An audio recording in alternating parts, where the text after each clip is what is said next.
What's up, everybody? Welcome to another episode of the Allsmith Project. Today's guest is one of my favorite people on the planet. I got to connect with her loosely at the Ultimate Hawaiian Trail Run, and she's a very special individual, most notably for her fifth place finish at the CrossFit Games last year, going from rookie to top 5 fittest women in the world, none other than Alex Gazan. Welcome to the show today. Thanks, Bryce. That was quite the introduction. Very sweet. I mean, it's pretty cool though, right? Like we don't often see people go from rookie to fifth place, and that's definitely something that you've got now on your resume. How does it feel when we touch on that little bit of your success? I don't know how to explain it. Like, obviously, it's super exciting, but like once the games are over, the games are over, and then you just you reset to a new year, and like I don't think it. In all reality, it hasn't changed my day-to-day life other than like maybe sponsors, but like I still feel the same. That's super cool of you, but it's interesting because I feel like a lot of people within the fitness space that graduate towards super success in the sport, and then they grow their social media following, they grow their notoriety, they get the sponsors. It does subtly change their psychology. But I haven't seen that take place with you. Like you're still doing all things with love and kindness. You treat all people appropriately no matter where they land on the competitive fitness scheme. And I've always very much admired that about you because I have seen the switch in some people where they get that success and then all of a sudden they transition how they operate and how they orient themselves in the world. Yeah, I don't know. I kind of just feel like whether you're Tia Claire Toomey or like you're a member at an affiliate, like I just kind of feel like everyone is like has the same value. It just you're just doing different things with your life, but everyone has the same value. So it doesn't justify getting to be an asshole. I love that. That's perfect. And it's cool to know that you're keeping to that value system even in the midst of your success and the overcoming of adversity and all the different plates that you seem to be spinning up and overhead. What's it been like in the last 2 years since you've kind of had some of this CrossFit success? Like I actually watched it on YouTube just the other day where that legless rope climb workout at the Granite Games where you climbed up 9 spots to make it to the games. It was very cool to see just the emotional reaction that you had when you made it a couple years ago, but like life almost seems to have sped up a little bit for you. Yeah. Honestly, I don't know if much can top that weekend. Like I remember all the like feelings because it was just like essentially shooting your shot in the dark. Like I had no expectations to make the games, but um like it's just very surreal that weekend. That was so fun.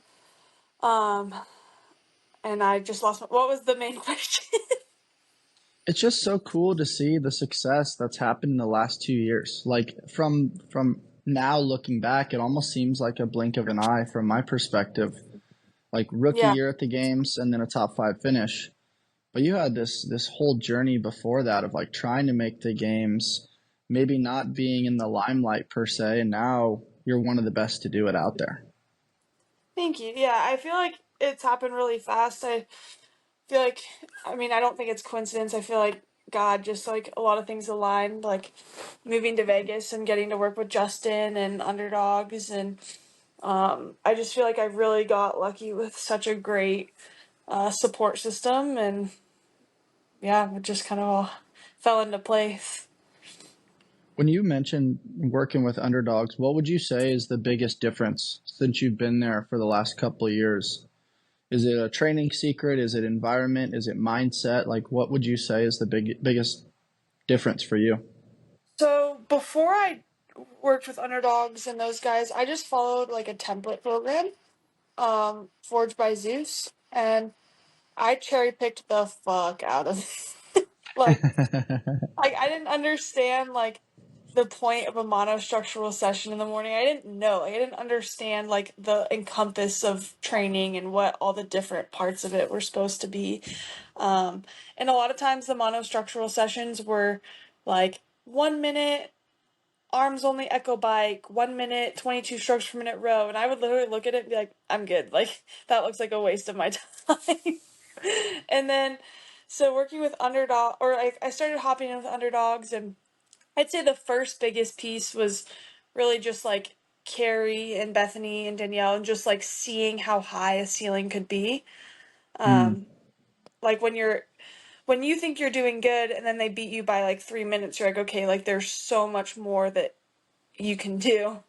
So that was like the first piece, and then once I like officially started doing like Justin's programming, it was more just like actually hitting all the boxes, like training everything and doing a monostructural session. So I would say that like the year that I made the games, like that was the first year I actually would consider myself like having trained full time.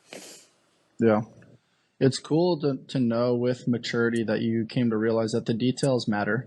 The strokes per Mm-hmm. minute can really help with regards to sustainability over time. I think sometimes young athletes and I mean humans in general get lured by like, oh, I can go faster than this, let me hit it. But then they realize it's not sustainable over the course of time.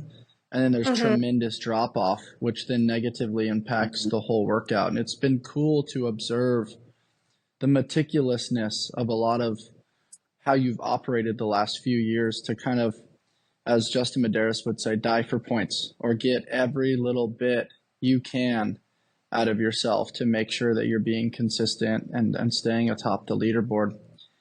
How's it been recently where, like I just mentioned, the details are so tight, like how everybody is moving now. We'll jump into some of the specifics of quarterfinals here in a little while, but like the steps that you take in a transition matter.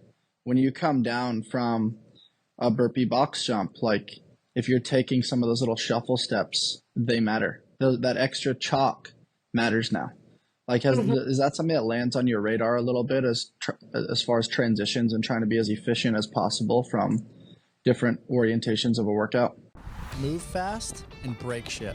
LSKD develops functional sportswear with a streetwear aesthetic that's on a mission to inspire you to chase the vibe through sport, fitness, and adventure. I train daily in the rep shorts and love the versatility they offer. The zipper pocket is an absolute game changer. I go from training at the gym directly to meetings, running errands, or prepping for podcasts. The LSKD tribe has become true family, and we are excited to continue to develop our community. Shop now at lskd.com and use code ALLSMITH. We chase the vibe here at AllSmith. Let's all become 1% better every day. Yeah, that's something Justin like has really kind of worked with me a lot this year. Like one thing I used to always do a single before I did my double unders. And he was like, Mm, every time you do that, you're giving away a second. So like that's something we worked on, and like not doing a meticulous setup before you like grip and rip a barbell. They do matter. Like I feel like especially the top of the sport, it's all so close. So you have to find ways to be faster. yeah, for sure.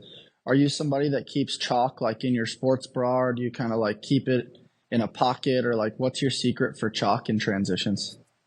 I think it just depends on the workout. Like, usually I just keep it by the gymnastics element, like by the pull-up bar. Um, Mm-hmm. but if it's a workout that's like bike erg, then you just leave it on the bike erg and you chalk while you bike. Or I don't think about it too much, but yeah. Yeah, at that point, it becomes a little bit of paralysis by analysis. But just in observing how you operate now, it's definitely like you're out there playing, but you've cleaned up and kind of trimmed the fat on how you operate. And it's very cool to see how efficient you've become. And it's almost become what I would describe as subconscious, where you're not even really thinking about it anymore. You just kind of operate very efficiently going from point A to point B. You talked previously around the monostructural work. How has that positively impacted your training a little bit and your understanding of energy systems and movement of blood and being able to add more volume into your training without beating up some of your sore tissues or maybe little tweaks that you've gotten in training? Oh, it's been huge. I mean, the past year or so, I've been working with Chris Hinshaw as well. Like he kind of hopped on with Justin, and um, like he's been writing a lot of my running and biking and pretty much everything. Um, and it's like it's wild. I've learned so much about like not just like RPE, but like using my heart rate as like a guide. Like when you know when you can push, you know when you're like in deep shit and like you're not going to be able to recover. Like it's really fun to learn. And it just like even with my back, like I hurt my back a few weeks ago, and I pretty much instead of metcons, I would do 2 monostructural or conditioning sessions a day, like a run and a bike or a row and a ski or whatever the case. And um, I feel like I was able to maintain pretty much all of my fitness without doing CrossFit, and that was cool. That is cool. I've said it before. You and I have talked about it a little bit, but as humans, as competitors, you're either in adversity, just left adversity, or you're approaching adversity. And Mm-hmm. you mentioned the back injury. It is something that is seemingly relatively common in the CrossFit space. We just saw Katrin Davidsdottir remove herself from competition. Prayers and thoughts and positive energy sent her way as she recovers and kind of navigates getting healthy. But what was that like going through a back injury in the midst of the season being here? This is why you train year round. First of all, physically, what was it like? And then mentally, how did you manage? Yeah, I guess thankfully I've never had a back issue before. Like I've had your stereotypical like, oh my back kind of hurts today or I'm sore. Um, but I've never had I guess like an acute back injury. And so I was doing clean and jerks and they were feeling really good. I was pretty like at maximal load. Like I hit a rep at probably 90-95% and it felt really good. And I was like, okay, like I'm going to PR my clean and jerk. And it was really weird. I hit the rep and I dropped the bar and I was like, my back feels really weird. Like it felt like, you know, like when you brace and you feel like secure in your back, it just felt like my whole midline slash like around my spine was loose. Like it felt like really Mm, unstable. Um, there was no sharp pain, like no shooting pain, no like numbness, tingling, like all your typical like serious symptoms. I was just like, wow, this feels really weird. Like probably done clean and jerking. And I was supposed to do front squats, and I was like, well, like I still want a front squat, like if I can. And so we like loaded up the bar and I unracked it and I could immediately tell that I just had no support. Like I couldn't properly brace. So I was like, okay, like that's a bad idea. And within doing that in 10 minutes, like I couldn't walk. oh So my gosh. it went from like my back feels weird to like I could barely walk. Like I was hobbling around.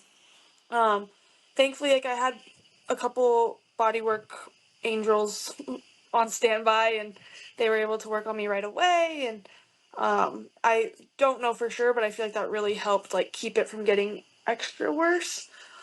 So for a few days, it was just really uncomfortable to move. It was uncomfortable to like transition from sitting to standing or vice versa. Um, I'm very proud of you for staying so calm in the midst of that. I mean, it's very scary when you have that level of fear, uncertainty, and doubt associated with a spinal injury because it impacts everything, not just your training, but your life. What was yeah, kind that of was going through your mind at that moment? How were you able to stay so optimistic? uh like the first day or two I was like fuck like you just get so like you're scared. I mean, I've never had it before, and at first actually I felt calm because like Justin and everyone was like you probably just blew your back out, like your back just locked up, it was trying to protect yourself. um so my first and like I felt calm because they're like it'll go away in a few days, like so I was like okay, just like kind of like tweaking a muscle, like give it a few days. I think I was a little bit more concerned or like felt uneasy when like a week rolled by and I like had no confidence to load my back or like pick up weights, like, and I knew that quarterfinals was coming up. And so yeah, like those doubts like creep in, like shoot, did I just like ruin my season over this, or like um definitely was not great. I thankfully started working with a mindset coach like literally right when this happened. So it was a really cool opportunity to like just jump right into the deep end. And like one of the concepts that we talked about was always looking at things exactly how they are and never worse than they are. So obviously our brains go straight to, oh, I won't be able to do quarterfinals, I'm going to lose my sponsors, I'm going to whatever. And he's like, you don't know that. Like, you don't know. It could be better tomorrow. Like, you literally just have to, like, one thing at a time. And then just, like, once I could, like, move and walk and, like, I could do, like, some training, like, I could hop on the bike and I could run. And I was like, my whole perspective just shifted. Like, I was so thankful just to be able to move. Yeah. And then so I was like really optimistic after that. I was like, okay, like I can exercise and like even if we'll see what happens in quarterfinals, but like my quality of life is okay. So that was Yeah. definitely the priority number one in my brain. That's huge. I'm pumped that you started working with a mindset coach. Something that came to mind, which is so easy and cliche to say on a podcast, very difficult to live, is things are never really as good or as bad as we think they are. But in the moment, like you said, it's like straight to negative outcome because we're not seeing the light at the end of the tunnel. And that's why it's so helpful to have supporters and coaches and people around us. And that's really cool. What led to you wanting to work with a mindset coach? And other than that experience that you just shared, what was or what is a major takeaway that you have like in your back pocket as something that you rely on often? Yeah. So Justin had like mentioned it a couple months ago, kind of just like candidly, like, hey, like we're kind of getting to the point like where we need to turn over every stone, and like because I've gotten a lot better faster than I think like I had anticipated. Sometimes like Mm-hmm. it's hard for your brain to catch up to your body. So I think that's what he was more wanting, was just like that confidence aspect and like just trusting yourself in workouts. And so we had like kind of essentially wrote down a few names to like reach out to. And again, like I feel like everything in my CrossFit career has just been so God ordained that like I can't, like there's no coincidence. It just is so awesome. One of the names was Brett. He's actually Emily Rolfe's mindset coach. And uh he was like, let me reach out to Emily and Kyle just like out of respect, like let's make sure they're cool with it. We don't want to step on toes. And they were like, yeah, like they were totally cool with me reaching out to him. And when we texted him, he was in Vegas like that day The for, irony. yeah, like he was in Vegas for his friend. Like they were just hanging. Like it wasn't anything crazy. Like he just happened to be there. So he came to the gym and we talked, and it just felt like a really good fit. And we started pretty much the next day. That's cool. Do you get like homework assignments, or does he give little things for you to practice each week? Or what does the mindset coaching look like for somebody that may be interested in pursuing that? Yeah, honestly, I kind of like feel like we've just been going step by step and I don't really know what's coming next each time. He operates like he'll create like a plan based off the person or the athlete. And so my first homework assignment was essentially writing down all of my conscious thoughts. So like, the sky's pretty, I'm sore, this macaroni and cheese is disgusting. Like any conscious thoughts that I have, like to write them down. And um, one of the biggest takeaways like that I also really like that we talked about was, he calls it the 3 C's, and it's control, certainty, and oh fuck, I'm gonna forget this one, confidence. So, and they all like work together.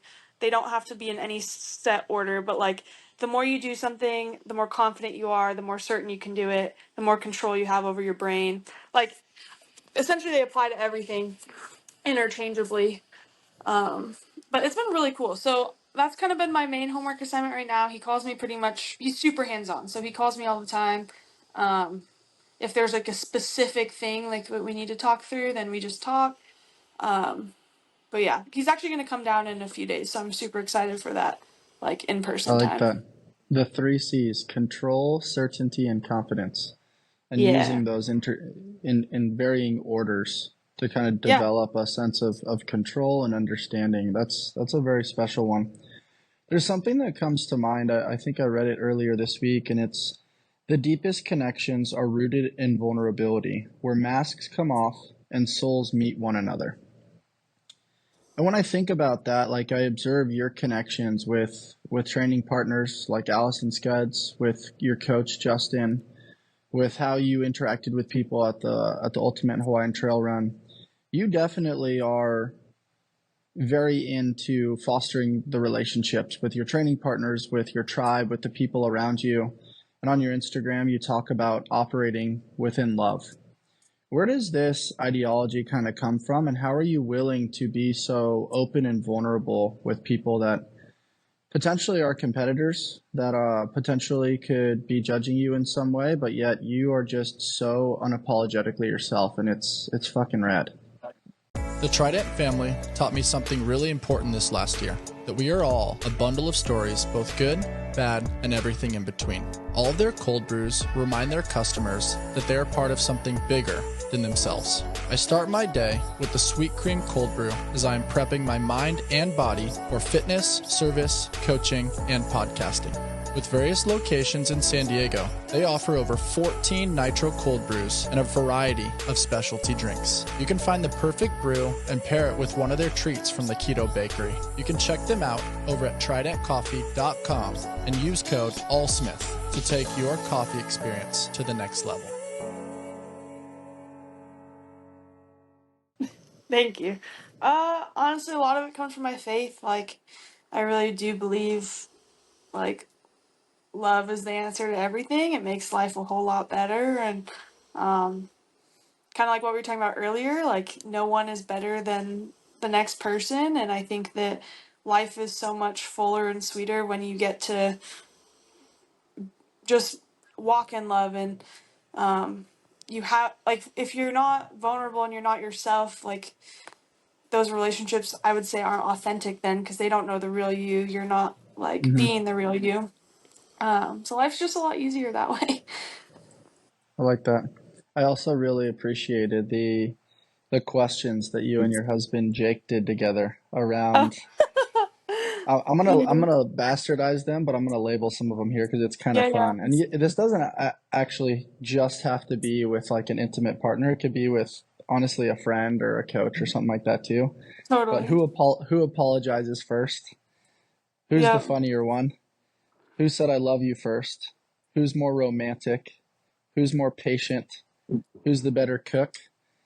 Who's more stubborn? Who's the social butterfly? Who requires more attention? Who's grumpier? And then who takes longer to get ready in the morning? Uh-huh. Yep.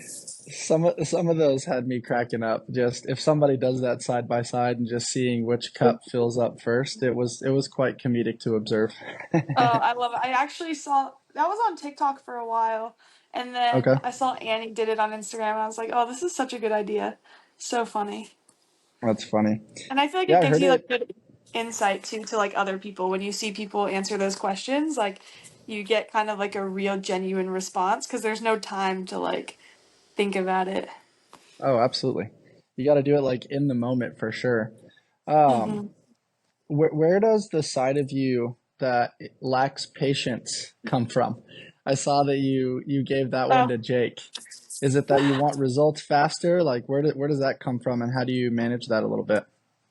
um, I think I have good patience in like a big picture sense. Like, Hmm. that's not. I just mean more like I'm a girl and I'm like I'm ready to go now, or like let's leave now, like that kind of thing. Not like serious stuff.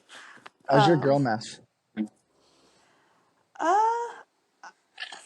Oh, we were just talking about this the other day. Actually, girl math is real. Girl math is very real. Can you describe that for people that might not know what that is?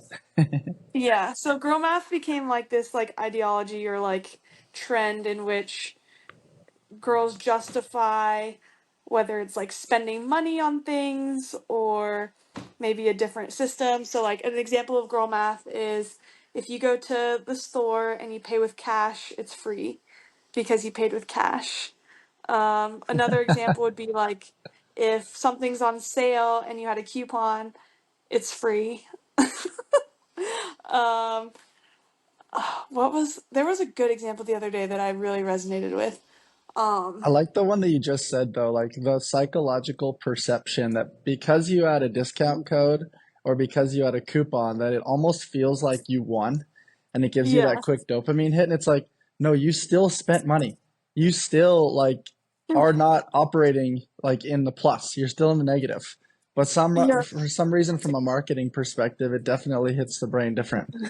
totally. Yeah, those are the two like biggest examples, but oh, there's definitely some good ones. If I remember them, I'll send them your way.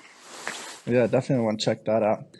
Jumping into training, what does like a typical week look like for you normally? Like, is Monday a heavier squat day? Like, let's kind of go through like a Monday through Saturday kind of progression and how you kind of build out your week based on intensity and your focal points for you.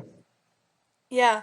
Things are gonna shift a little bit now. I think now that we're approaching more like competition season, I think it's gonna be a lot more intensity, a little less load. Like prior, we were going really heavy all the time.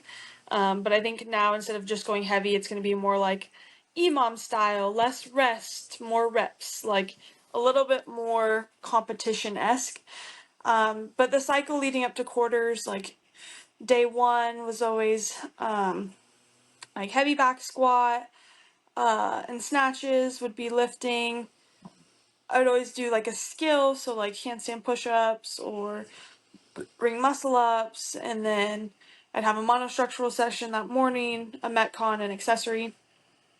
Um, the next day would be more of like a power output day, so like power cleans, push jerk, um, again another monostructural session. The metcon would be more like interval style, and then accessory. Thursdays, I was just swimming, sometimes resting, sometimes swimming. Now I'll probably have two sessions, so like a swim and a bike or something of the sort. Um, Next day would be, uh, I'm trying to remember the order. Let's just say front squat, clean day. Again, every day has a monostructural session, so we'll just like clear that lane now. Skill, metcon, accessory. Then I had like a deadlift push jerk day or deadlift strict press day, and then like a snatch cycling. Um, I'm probably missing something else, but usually all the lifts in some capacity each week. And then Mm-hmm. actually another thing that I really liked is on Saturdays we stopped doing a metcon and I'll do double conditioning. So I'll do a monostructural session in the morning and then in the afternoon. And I've really liked that actually, just like gives the body a little bit extra, um, a little bit of a break from all the load, and but you still get that stimulus. Mm-hmm. And It's then cool to full hear the rest days on breakdown too. Mondays. Yeah, full On rest what days days? on Mondays. Mondays. Cool. Yeah, yeah. I like the Monday rest day. I think I saw Katrin mention that also previously. And I don't know, I just feel like Monday is kind of a heavier day psychologically where everybody's like getting their email, wanting to run errands. Like it's all gas, no breaks after a chill Sunday. So I actually think it's pretty Yeah. cool that you guys operate that way. It seems kind of fun. I think my ideal schedule, if I could like pick, would be Monday, Tuesday, rest Wednesday, or like active recovery Wednesday, Thursday, Friday, Saturday, then take Sunday off. Just because Jake doesn't work on Sundays, so it would Mm, align better for us to have quality time together. yeah, Um, but right now he's working in California, so like it doesn't quite matter like his day off versus mine. no, totally. It's cool to hear about the understanding of energy systems for you too, where it's like you have more of like an anaerobic load type day on Monday and then a power output day paired with intervals. And it is cool to hear how you guys kind of play around maybe with more of like a technique day with the front squats and the strict press type thing, really keeping the bar close, a little more of a strength thing, less Mm-hmm. about like full body force production. But then also something that I think gets missed in some programs is barbell cycling. That usually starts to get introduced as the season comes around because it is expensive on the spine and it is a little bit aggressive on the hands too, especially when you pair that with high volume gymnastics. And so it is cool just to hear the generalized progression of kind of what's going on with the varying training camps. Yeah, I would say like if there's anything like I'm prepared for, like it is like not necessarily barbell cycling, like light in a metcon, but like the clean and jerk workout at quarterfinals. Like Mm-hmm. there's been literally every week for the past 2 years, like we'd have like 30 seconds on, a minute off, or a minute on, 30 seconds off of cleans at 155, 65, 75, or the snatches have always been more like 5x5 touch and go, or like 9-7-5 touch and go. But like as far as like the clean and jerk battery output like that, like Justin has definitely hit the nail on the head. That's cool. What kinds of things do you do mentally to get through some of those conditioning slash maybe zone two or machine workouts? Do you have like playlists that help motivate you? Do you have like a training squad that you guys rally together to kind of support each other? What does that look like? Because that can feel relatively monotonous for some people. It can get a little bit boring. It can feel like junk miles on some occasion. And I'm curious just some of the tips that you recommend for other people that are maybe trying to add that into their day-to-day. Peptides. There's been a lot of buzz about peptides and what they can do for the body, skin, muscles, and health. What exactly are they? And do they live up to the hype? Your body makes peptides. They are strings of amino acids, which are the building blocks of proteins. Peptide therapy involves using prescription-based peptides to help treat and manage a variety of health conditions to maximize performance. Peptides consist of 2 to 50 amino acids and are made naturally in the body to act as important signaling molecules for many physiological and cellular functions. There are over 7,000 known functions of peptides in the body, and adequate levels in the body are imperative for performing at optimal levels. Discover a transformative journey to optimal well-being with Live Peptides. Live Peptides offer a natural and effective approach to health support. Embrace the difference. Choose Live for a path to vitality that prioritizes quality, innovation, and your unique wellness goals. My personal favorite is BPC 157 with thymosin beta for optimizing gut health, tissue regeneration, and healing. Head over to livenatural.com and use code ALLSMITH for 20% off peptides. That's LIVVNATURAL.com with discount code ALLSMITH for 20% off peptides. Yeah, I might be an outlier in this regard, but monostructural sessions are like the one sessions like I don't mind being alone at all. Um, I feel like because they're so personal, it's almost nice not to have someone else where you feel like you have to maybe go faster than you're supposed to or slower than you're supposed to. So I like being alone for those, or like if a coach is around, that's fine. Um, I actually started watching TV now. I stopped listening to music, so I'll have like a show playing in the background. What are you Um, watching right now? oh boy, not even embarrassed, but I'm watching Vampire Diaries. It's like really cheesy, like vampire show that I watched as a teenager, so we're running it back. I feel like watching it, having a show that you like don't have to like fully pay attention to, but it's like good background noise. Um, because I'll have that on, and then like sometimes if it's zone two, like you pay attention and you hear it, but if it's like a hard interval piece, like you kind of realize you don't listen to what's going on around you, whether it's music or movies or people. Like you think you do, but halfway through, like you're only looking at your numbers and you're breathing and like um so I don't know. I feel like Zone 2 I used to hate. I used to think it was so long and so boring.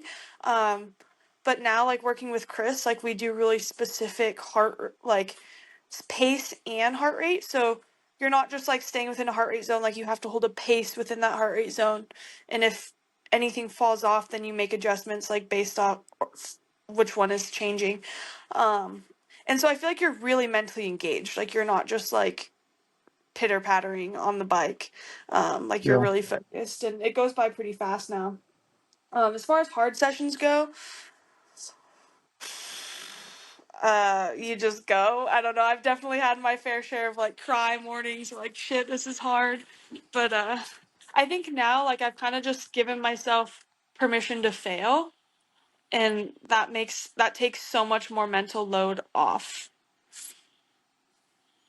How does your relationship with fail like fluctuate? Like when you do experience it and you do have that moment of like frustration or crying, what's a strategy that you use to kind of pull yourself out of that to then take that next step and maybe reset for that next session that's, subsequent or going to follow that moment? Yeah, I'll give you a really good example. This was a few weeks ago, and I had a running workout. And I will say, like, for the whole fall, a lot of my running was like pretty slow. Like, it was a lot of like zone two running, not a lot of like long, sustained, challenging paces. So, like, I feel like I was either sprinting for short distances or I was running long and slow, with no set, like, hard speed. And then so we started incorporating like more challenging runs in, like, hold this pace for this long or this pace for this long. And like, I could definitely tell I did not feel at my best for that, like not conditioned. And so we had this workout, and it was, I want to say it was I think it was 5 sets. 5 sets of 1,000 meters at a 6:25 mile pace, and the rest was like 2 minutes 90 seconds, 2 minutes 90 seconds, like it alternated. And I remember I was really nervous because I hadn't held that pace for a long time, in a very long time. And I That's did the quick. first, yeah, it's quick. Like, it's not like my PR mile, and it's not a mile long, but it's like close, and it's close. So Hmm. I did the first one, and I was like, shit, like that was hard, but I did it. And then I had like my 90 seconds rest. I did the next one, and I was like, I like watch my heart rate while I run. Like, I have my little watch, and I like was in the red with like 400 plus meters left to go. Like, I had a lot left, and I was like already just like gassing myself. And then the third one rolls around, and I get like 400 meters in, and I'm just fucked. Like, I'm like, so like my legs are heavy. It wasn't even like my heart rate was whatever, but I was just like breaking down. Like, when you feel your muscles breaking down, you're just losing all sorts of output. And so I was like, oh my gosh, like, I want to be able to do this workout. I feel like theoretically I should be able to do this workout, and like I cannot do this workout. Like, I for the third interval, I essentially would run until my heart rate like went above and beyond, then I'd walk, and then I'd run, and then I'd walk until I finished the distance. It might have been 1,200. It might have been 1,200 meters. Hmm. Anyway, so I did 3, and I was like, there's no juice left to squeeze. Like, if I do the next 2 intervals, I'm just putting my body into like a state of not recovering. So I finished, like, I stopped, and I texted Chris and Justin, and I was like, hey, like, we need to chat because I feel so discouraged. Like, I feel like not conditioned. I couldn't do that workout. And I was really, like, honestly more nervous, like, because running as a whole I wanted to fill, and I felt like there had been no progress, and I just felt like fucked up. And so I called Chris, and we actually had like such a good conversation, and he was like, hey, so when you do these workouts, like, if you notice you're way beyond your lactate threshold, so like for me, when I hit 173 heart rate, like, I'm and above, I'm starting to go into that like danger zone. Mm. And you can be in the danger zone for a long time, but the problem is you won't be able to recover to like repeat those efforts. So the longer that you're in this danger zone, the worse your recovery is going to be, and like the less repeatable it's going to be able to be. So he was like, in the future, like, if you see that that's happening, like, switch it to 750 meters, or do what you did where you walk and then you reset. So like, it ended up being a really good learning experience. And the next day I had a bike erg test, and it was 2 sets of 10, or 2 sets of 8 meters, like 8 minutes max meters. And I was able to use that like knowledge in the next piece, where I just watched my heart rate, and I like rode that line until I had 5 minutes left on my second interval, and I was like, okay, I can go in the red now because I don't have to repeat this. And I ended up executing really well, and it was just like such a cool, really cool learning opportunity. So it sucks to feel like you failed a workout, but there's always something to learn from it. Yeah, it shows that you had to go through that to acquire that level of knowledge to then Mm-hmm. know that, hey, when I do feel like I can't recover, I'm actually okay. and I've been here before. So it gave you this proof of concept and to pull the 3 season, a level of confidence to know that you're not in foreign territory. You're in a place that you visited in training. I like that Chris talked with you through it. So that way he allowed you to feel seen, heard, and understood, but then simultaneously gave some perspective for you to explore of, hey, let's adjust the volume or the meters, or let's keep that the same and then allow yourself opportunity to walk. Because for all we know, that could happen on a trail run at the games. That could happen on a ruck. That could happen on something. And Mhm. if you just never visit that space, then it's completely foreign when you need access to those tools the most. Totally. And like now, obviously, you can't always rely on your heart rate or rely on a tool to tell you how you feel, but it is a really good gauge. Like, I can, like, if it's intervals, I'm like, hey, you can ride the line for the first three, and then you can, like, go past it on the second two because you don't have to recover again. Yeah. And it's, like, cool to be able to, like, almost outsmart your body. That's cool. Knowing that you're capable of a little bit more is rad. You've talked a couple times around RPE, known as rate of perceived exertion. It's something that is getting a little bit more popular in the training space and in the programming space. But it does take a level of intuition and knowing yourself and understanding your own capability in relation to heart rate, in relation to the monitor on a screen and pacing. How does somebody become more familiar with RPE? Because sometimes people are just like, hey, what weight should I use? Or Mm-hmm. how hard should I go? Or how fast should this be? And there's just a very simple metric, but it's a little bit more complex than that. And there's usually a wide array of variables. What have you Yeah. used to get more acquainted with RPE? Um, I feel like it kind of just depends on the movement. Like, if I feel like if you're lifting, I would use like reps in the tank as a good gauge for RPE. Hmm. So like if it's supposed to be a 5 out of 10 RPE, like you could theoretically like double what you just did or like something on those regards. If it's machine based, similar like similar like I would say if it's RPE 5, then like I feel like it's something you could probably do like very much like a zone 2. Like it's like you're not just chilling, but like you could do it for a long time. Um, RP 8, like you're not max effort, but like you're really uncomfortable. I'd say RP 8 is almost like worse than 10 because like you're probably gonna have to sustain it for a while. Yeah, RPE 8 um, is tough. That's a hard one. yeah, yeah. Yeah, I don't know. I think like it's kind of a trial and error too. Like you have to like I'd say like if someone practices a workout doing like negative splits, like you can kind of learn like what your pacing is and yeah, I don't know. A lot of my stuff is like paced out for me. Like I have set numbers. Um but like yeah, I think RPE is just a trial and error. It's so cool to see how the game has changed over the last few years. In the beginning, it was just you had to be willing to do the work, and then you had to be willing to endure the work, and then you had to be willing to participate in all of the volume. And now it's really starting to get into the nitty gritty, very similar to what we see in Olympic sports or high level basketball, football, and track.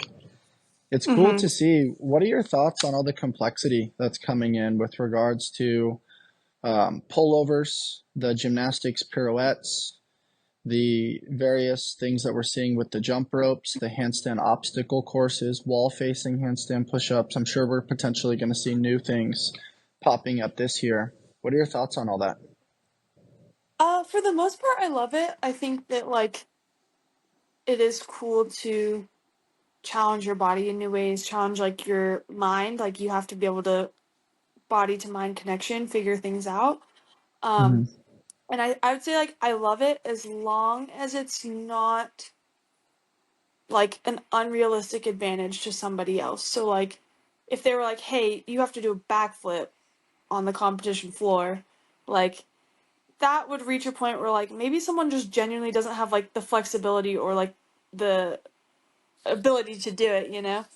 Mm-hmm. So I think as long as it doesn't cross like certain lines or like, oh, you have to be able to do like the splits, like I couldn't fucking do the splits, like, if my life depended on it, unless I wanted to be in the hospital. Um, so I think it's cool. I think there's ways to make it even better. Like, I think sometimes they load all the gymnastics into one event. So, like, the inverted medley at the games this year, where it was the handstand push-ups, the pullovers, and the pirouette on the box, like, it was all in one event, so there was no CrossFit element to it. And I'm sure that this is how a lot of, like, the really fit gymnastics girls feel when it's just a weightlifting event. Like, I wish there was something else to give the not gymnasts, like, a little bit of a cushion. Hmm. Um, and I think that, like, the pullovers could be a cool movement if they were done in singles, like a burpee pullover. I Yeah. think as a chunk of them, it kind of just is gimmicky. You're just spinning around the bar, you get dizzy. But I'm sure some It people also love is them. like smashing people's like thighs. Like guys are having to get their junk out of the way just because they're pinching it on the bar. Like that's never Yeah, fun. Um, yeah, I don't know. As a spectator now, I'm not really a huge fan of it. Like I really would prefer to see a little bit more of a broad test. I look at someone like exactly. a Jason Hopper. I think Yeah, he gets screwed by some of that stuff. Fikowski's kind of figured it out, but I definitely think I don't know. What if there was a dunk contest? Elijah Muhammad's winning that, right? And like yeah, so many other people just openly aren't going to be even participating in that.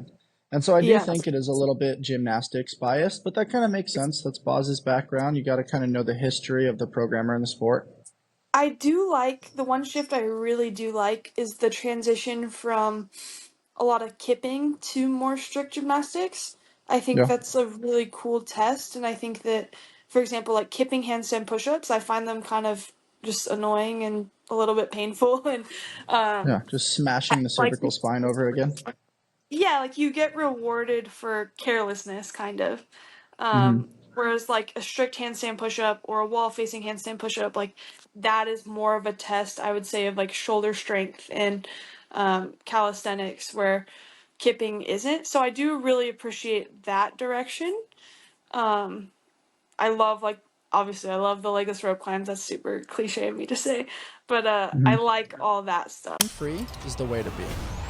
Life beats us up a bit and causes some bumps and bruises, but that doesn't mean we have to stay on the sidelines.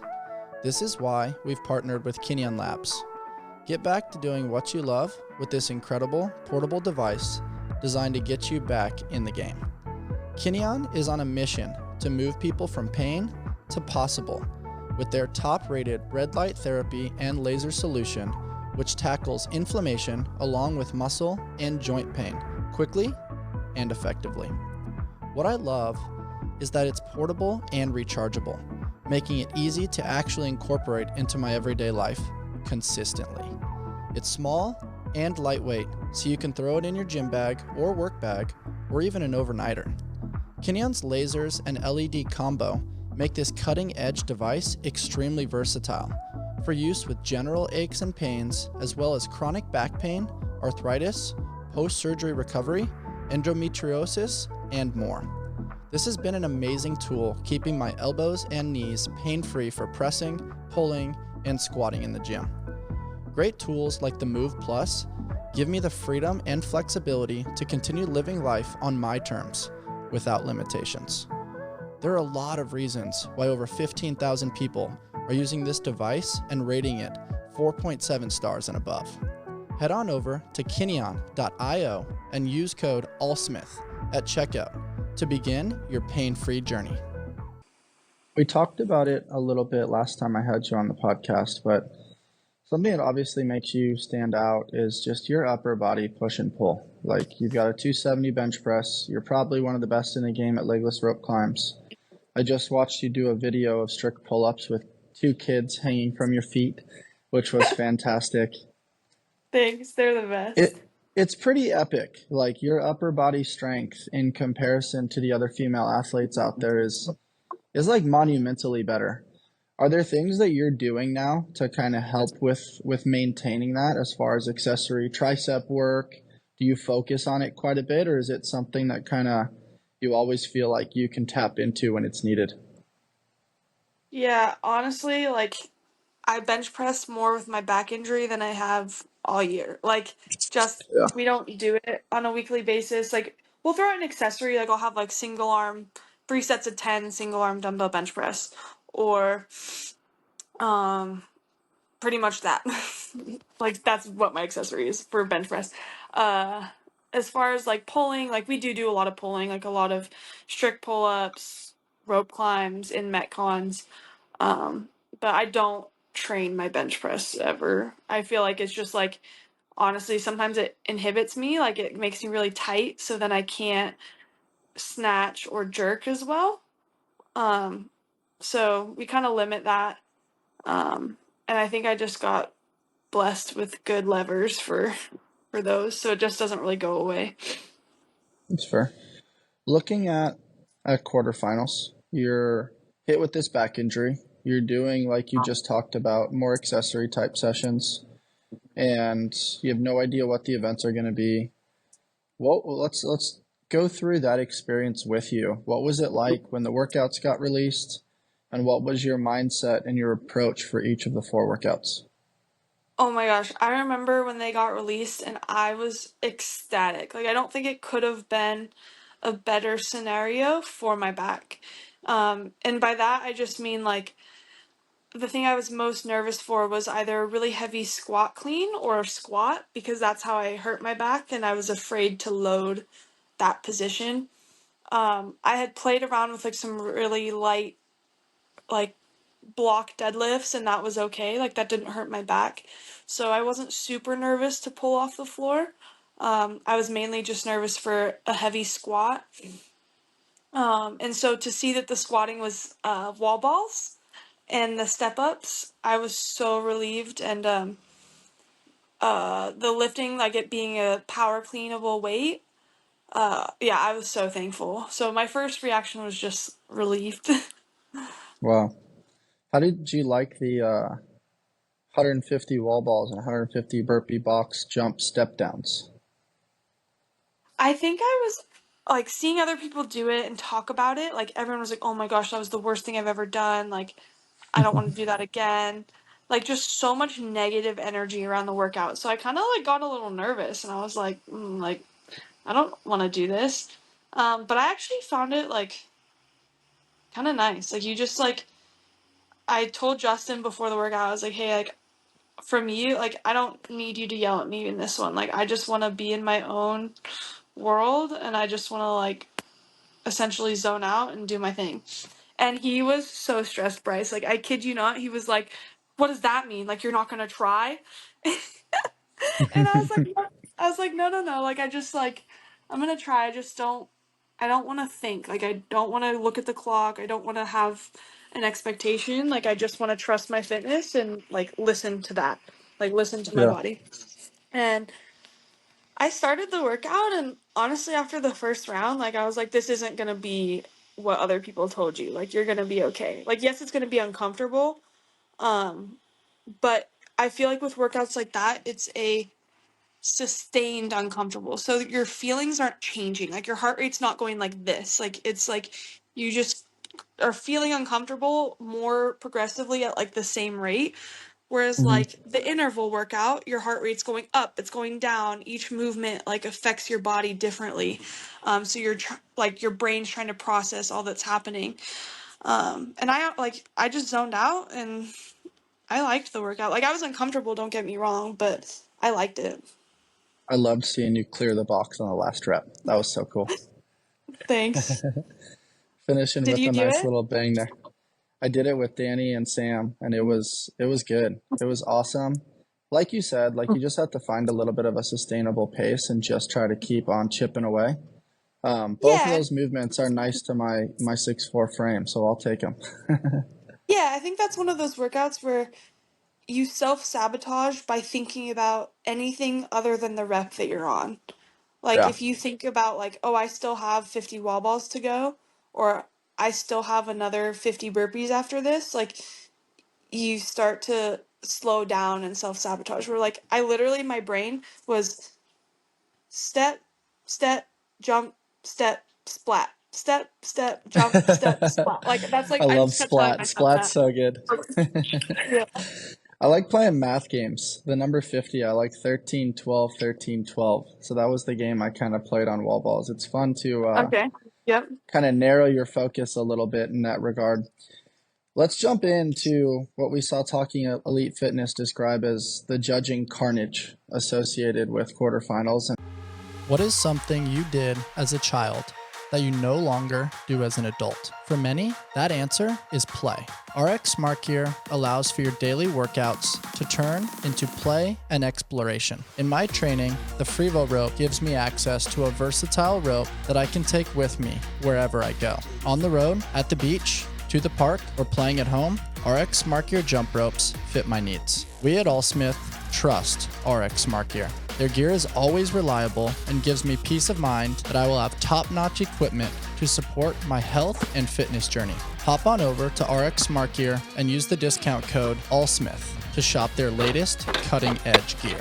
Have your gear work with you and not against you. Yeah, there's been some really, I don't know, eyebrow-raising judgments being made. I haven't seen the video, so I can't say firsthand. But apparently it was on the box step up workout where people were not opening their hips. And it's, as we talked about offline, a little bit difficult to see full hip extension if somebody's wearing apparel or a big t-shirt where it's hard to see. I also saw that some people got their videos taken down for having copyrighted music on YouTube. What are your thoughts on some of the nuance and the really detail-oriented challenges that we saw with regards to judging quarterfinals? I'll start with the easy one first. I think people getting kicked out due to a copyrighted video, I think that's asinine. Like, I think if you have proof that you submitted your score and uploaded your video within the appropriate time domain, like they should allow you the opportunity to fix that problem, whether that's re-uploading it, muting it, sending the link, because all you have to do essentially is screenshot that your video was uploaded at this time, and you send them your and your score's already uploaded. So in my opinion, it's really hard to duplicate a workout and cheat and get the same reps. So like if I didn't do this workout on time, but I told you I got 220 reps, if I do this workout and I have to get that many reps, like that's hard to do. Yeah, that's tough. That's really tough. Especially so like the odds of these people actually trying to gain an advantage or cheat by having a funky video, like that just doesn't make sense to me. So I think that it's something that CrossFit should be more flexible with, or at least give a chance to remedy the issue. I think if you don't have a video, then that's another problem. Like, yes, that's not valid. I have a couple friends, Laurie Kuna or Tuna Kuna. I can never say her last name. She's in Brazil right now. She's in the appeals process because her video got copyrighted. And then Caitlin Van Ziel in Oceania, same thing. And I know she did the workout like I knew her score way before. So I think that's all not fair. As far as the dumbbell step ups, the only video I've seen that got docked was Benny Gerard's, Ricky's brother. Uh, he shared that to his Instagram, so you could actually see it as well if you looked.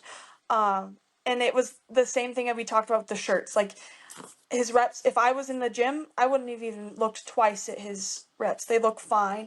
But I think because you can't, without 100%, like you can't without a shadow of a doubt say they're good because of his shirt, like then I think that's why he got the no reps, but they were fine. So I think the right thing to do would have just been doing step overs, because then you eliminate that discrepancy. You go from one side of the box Yeah. to the other, and that's not an issue. The fact that a lot of people who had games judges, like the highest level judges that you can have, and they still got penalized, like makes you feel like something's not right, and it just doesn't make sense. Like I think if your rep is maybe a little off, say you didn't walk out all the way, but like you pretty much did, you still did 99% of the work. So sure, maybe you get a penalty, but I don't think that the penalties that they're handing out are reflective of the work that they did. Yeah. I And think at that's a this rate, very honest, fair assessment that you're providing. yeah, and I think honestly at this rate, the amount of people that are getting kicked out, semifinals is going to be a joke. Like you're going to have the wrong field, and it's not fair to athletes that pour their whole heart and soul into this sport and are trying to do things the right way, in the correct way, and their whole year is going to be on pause because of a really subjective judging call. Yeah. No, Alex, that's very well said. It's something that's really pushed me a little bit away from the sport, to be honest. Like every year, there seems to be a major challenge related to subjectivity of the sport. And that makes it very difficult as a fan, as somebody that wants to be an active participant within the sport. And I really do hope that they come around and make the appropriate decisions. I'm very curious from a leadership perspective, like what the goal is in being so strict with the judging. And, if they release a statement to create at least a little bit of transparency, not just for the athletes and their futures, but for the fans and the spectators that are curious as to what's going on. Yeah, yeah. I'd hate to be CrossFit's email box right now. Yeah, they're probably getting absolutely blown up. What are your thoughts on the jump rope complexity, and what's kind of some secrets that you use to enhance those skills? Because we've got the single under crosses, the double under crosses. We'll probably see some triples at some point. How do you integrate that into your training, and kind of what's your rope of choice? Um, I think the jump rope stuff is fine. I mean, I think like it's something I think that could be done in like small doses. I don't think like a workout should rely on your skill on a jump rope, but it could be like a small factor. Hmm. I use RX Smart Gear. They have a slightly heavier cable rope that I use for the crossovers, and then I just use the Hmm. speed rope for regular. That's awesome. I like that the RX Smart Gear team has provided like a wide variety of options for people to play with, because it is nice to have a little bit of weight, like you mentioned, a heavier rope to get a feel for certain things. Because Mm-hmm. sometimes the speed ropes are so fast, or they get like a little bit tangled when doing the cross, that it's kind of annoying. It Totally. becomes less about the skill and more about the piece of equipment. And I like that they've created a quick solution for that, so that it's not about the equipment and about you practicing and honing the skill. Totally. Totally. Do you have your crosses? I do have crosses. Jump rope is something that I really like. It's just something we did a lot in basketball. I'd rather do Yeah. crosses than touch a barbell these days. Yeah. Fair enough. These days it's all about play. So with the Yeah. back injury being healed, you got over the hump. I mean, assuming there's no judging discrepancies that come your way. You're getting ready to train now for semifinals. What does it feel like? I mean, you're headed to your third main season. Are you feeling good? What's kind of going through your headspace moving forward? I'm excited. I feel really good. I feel really excited is the term I'll use. I obviously there's so many good athletes. Like it's easy to want to put placement goals as the Hmm. forefront of your brain, but as much as like I do have those goals, I'm also like I just have a lot of personal goals. Like I want to close up a couple holes where I don't have like bottom finishes in an event. Like I want to have like more consistency and um yeah, I'm just excited. I don't have a timeline for myself with the sport, and so I think like having so much time as a younger athlete, like it kind of frees you from feeling like you have to achieve certain things or like the world's crumbling. Yeah, it sounds to me like you're not married to like a timeline. You're realizing you have time to develop, which is nice. You Yeah. mentioned being a younger athlete, Alex. What are your thoughts on some of the trends that we've seen the last few years where Haley Adams stepped away? She's been in the sport since a teenager, some high level success, tons of pressure in the limelight, the big word expectations placed upon her. We've seen it now 2 years with Mal O'Brien. And I'm sure there's other people that, maybe aren't as popular, haven't had as much success. They're battling similar demons as far as burnout, overwhelm, the body not necessarily feeling the way they want it to. And also, maybe the choice is I just don't want my life to look this way. Like I did it for a little while, and now there's this whole other life out there that I want to experience, which you and I touched on briefly in Hawaii. CrossFit is fantastic. It has so many great community orientations, so many great avenues for fitness and life success. However, do you have CrossFit or does CrossFit have you? And I'm curious Yeah. your thoughts observing the sport and how you find the harmonization with your life and your husband and living outside of the four walls of the gym. Yeah, I mean, CrossFit's all consuming and like especially to to make it to the games, like you have to give yourself to it. I think maybe if years ago you could squeak in by just kind of doing your thing if you had genetic potential, but now it's like there's no room for that. Like if you're not doing the work, someone else is. Yeah, Um, great and point. it's exhausting. It's a sport you can't clock out of. There's like you have a day off, but that doesn't mean you can do whatever you want because you have to optimize yourself for the next day. And we have an off season, but is it really an off season when Rogue is 2 months away and you don't want to be the one behind? So I'd say like it's a really unsustainable sport. Like just bluntly, like people sustain it because like you just push through it, but it's not well. So I don't even know the right word. It's just like it's hard and it's not getting any It, easier. it's Um, not like basketball where you can kind of do some load management on occasion. You can kind of pick your spots. It's like yeah, you need to be on. You need to be on at all times, able to lift the big weights, move fast, move slow, move for a long time. It's very yeah, difficult when you're experiencing that for the long haul and you're trying to go for a walk and you're limping that day, or you go to drink a cup of coffee and your shoulder, your elbow, or your wrist is bothering you. And yeah, you're so fatigued from the training that you can't go surf later on, or surfing is going to then negatively impact the next session. It is something that perks my eyebrows of interest of, are we doing this the right way, or is this like traditional human nature of take something that was so awesome and we overdo it where it becomes not so awesome anymore? I understand it's like a test to see what's capable of the human and how far and how fast we can go. But there's also a part of me that's like, I don't know, you mentioned it right at the beginning of our conversation. Why are we here? We're here to love and we're here to learn. Maybe we do some of those things through CrossFit, but there comes a point where I think the perspective needs to change and maybe the testing nature could change a little bit. And I'm actually really appreciating what I'm seeing a little bit with High Rocks, where it is a little bit more of a sustainable competitive nature. And they have their own set of problems and logistics that could absolutely get cleaned up as well. But there is something to be said about starting the conversation around, can there be something created that has a little bit more sustainability, isn't all consuming, and is a very cool addition to the human experience rather than owning the body, mind, and the soul?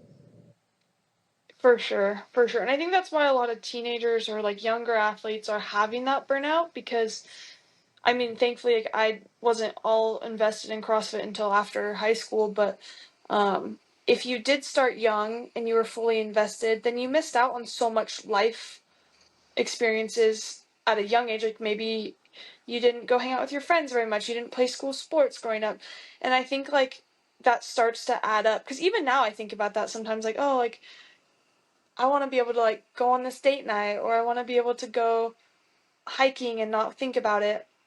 Um, So I think that's where a lot of the burnout comes from young athletes is just like that all-encompassing mindset for so long. Um, and then like being young, you don't always know how to deal with the pressure, and I think you have to be really rooted and secure in yourself to be able to handle that. Like it's like a very vulnerable thing to step out on the competition floor, and I think a lot of spectators and people that haven't competed don't understand that. Like, you're essentially subjecting like, you're going to go out there and you're going to do the best that you could do, and it could still fall short. And, No, like, for sure. It's a good point. and it's super vulnerable. And I think people are so quick to be like, oh, like, why'd they drop the bar? Or, like, oh, like, they look tired. And it's like, I don't think you understand, like, how much goes into this. So all those stuff makes sense about, like, people having to pull out for their health. And I think the only thing that I don't necessarily agree with is, like, there is a culture about, like, oh, you're being so brave for stepping away. Mm-hmm. And I don't know if I necessarily agree with that. I think you're making the right choice for you, but I think that, like, I'm going to use Haley and Mal as an example. Like, they, because they were so successful, they had a support system to step away. They could step away from the sport and be financially okay. Whereas, like, some people might not have that. So, like, it's not, like, just an easy choice to be like, okay, I'm going to be done and I'm going to take a break and I'm going to just find myself and do whatever I want this year. Does that Yeah, make that's a sense? no, it absolutely does. I mean, it comes down to a monetization in some ways. Like if this is your full-time job, you're putting all your eggs into the basket. If you're a prominent athlete that is in the limelight and has a wide array of sponsors and works probably with an agent, you probably have contracts that are going to sustain you while you get yourself right and decide what's to come next. But there's a lot of people that don't have that, and that's where the downward spiral can potentially take place, where that outlet of fitness and performing is taken away. And you might need to take a job as an Uber driver or at Trader Joe's or doing something that allows you to pay the bills and put food on the table in the short term while you're kind of figuring out what's next. And that's Totally. absolutely never easy. And I think it's so cool that you've got that perspective where it's not just through your lenses or through their lenses. It's a bird's eye view. It's understanding that, there's a spiritual component for some people, there's a religious component, and there's just so many different angles as to how to look at these things. And I just think that's so incredible that you have those lenses at a young age, because how often do we see keyboard warriors where people are jumping in and right off the bat they're pretty polarizing. Some people are hating on the athletes for stepping away, and then some people are overpraising. And at the end of the day, Mm-hmm. it's like seek to understand and recognize that they're making this decision based on management of what they believe to be a beautiful life. And that's what all of us should be in pursuit of, is our version of peak expression. And that doesn't mean that we have to satisfy all the expectations of others. I really Totally. appreciated the way you said that, and also the way you talked about the judging issues that we saw through quarterfinals. I think we can both agree that CrossFit is so beautiful. It's brought so many of us together in different community events. I hope to see you again at the Ultimate Hawaiian Trail Run. And Yeah, I I'm booked my excited flights. also. Hell yeah. I'm excited Yeah. to see you back out on the competition floor with your girl gang and hanging out with the likes of Danny and a ton of other people that are typically spread out across the globe that you probably don't get to see all the time. My last Totally. exploration with you, Alex, is if you could give some advice to the younger generation, what are some tips that you would maybe share with them so that way they can have their head screwed on right as they're in pursuit of high level success, whether that's in fitness or in life?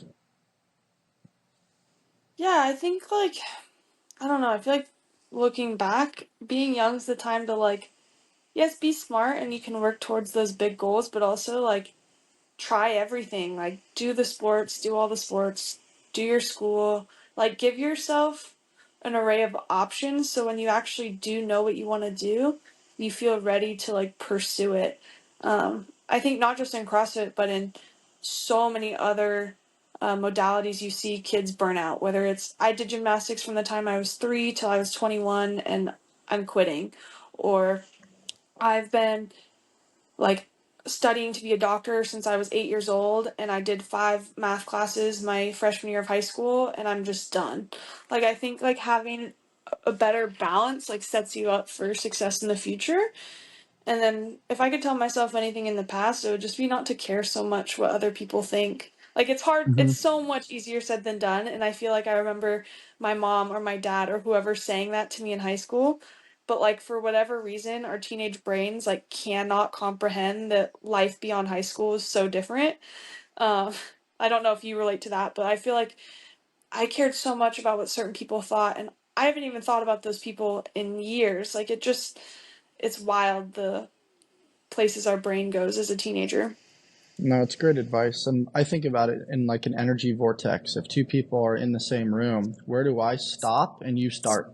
You can feel a frequency from another human, and that seems to penetrate more in our teenage years because we are seeking the Mm-hmm. approval of the world and how we fit and what is going to be the thing that lights our heart on fire and where we're going to be loved.